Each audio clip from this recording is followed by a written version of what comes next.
tanan mga utod, palangga kita tanan sa Ginoo.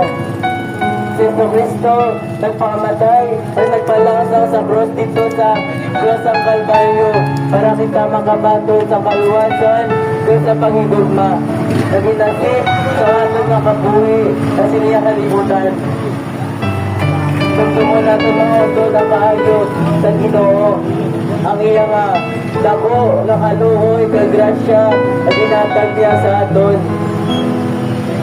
Ang iya nga pagluwas sa aton pagisi nga pagsakripisyo sa pagbalangsaw niya sa cross sa Kalbaryo in order for us to receive salvation and in order for us to feel love. Tandaan natin mga utod nga importante ang pag-acknowledge sa kaayo sa Ginoo kag ang paghatag sa pasaylo na kung sa diin ang pasaylo mga utod ako ang pagpalapit naton sa Ginoo.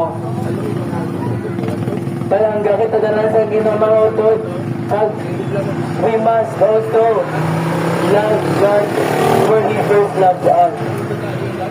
Hindi pa ulihan tanan mga utod palapit sa Ginoo, patunan Ginoo bilang manlulugod.